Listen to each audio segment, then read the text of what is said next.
Kama kawaida tunasoma lugha ya Kiingereza, wanasema the more you read the more you know.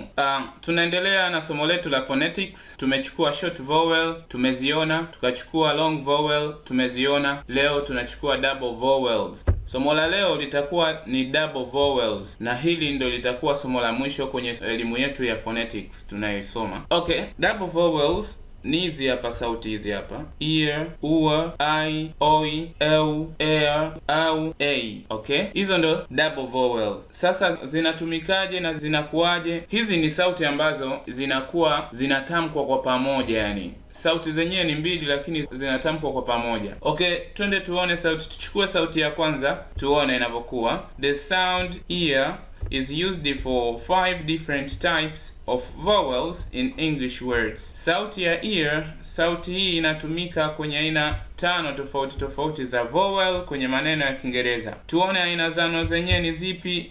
Tunaanza na aina ya kwanza. Aina ya kwanza, ukiliona neno lina e na a na r, neno hilo litapatikana sauti hii ya ear. Kwa hiyo utatamka sauti hii. Example, kwa mfano beard. Hapa tunasoma beard. Namba 2, clear. Tunasoma clear. Namba 3, ear. Hapa tunasoma ear. Namba 4, nearby. Nearby. Kwa hiyo tumeona. Twende type namba 2. Type namba 2, ukiliona neno lina e mbili, alafu mbele ya e mbili kuna r kama hivi unavyoona hapa, sauti hii inaweza ikapatikana kwenye neno hilo. Ear inaweza ikapatikana. Kwa mfano, examples, kwa mfano career. Career manake kazi. Okay, cheer, umeona tunasema cheer. Okay, dear tunasema hivyo. Okay, namba 3, type namba 3.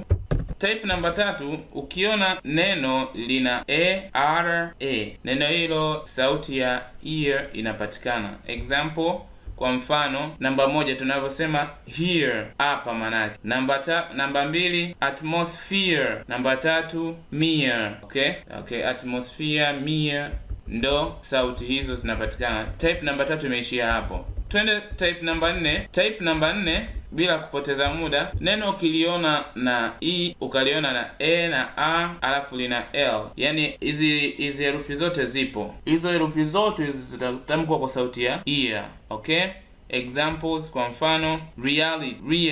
Tunasemaga really. Namba 1 hapo, really, kama vile mtu unataka kumwambia kweli, really. Okay, namba 2, realism. Tunaisikia hiyo sauti, realism. Namba 3, realize, manake kukumbuka. Okay, twende type namba 5, na ndo type ya mwisho.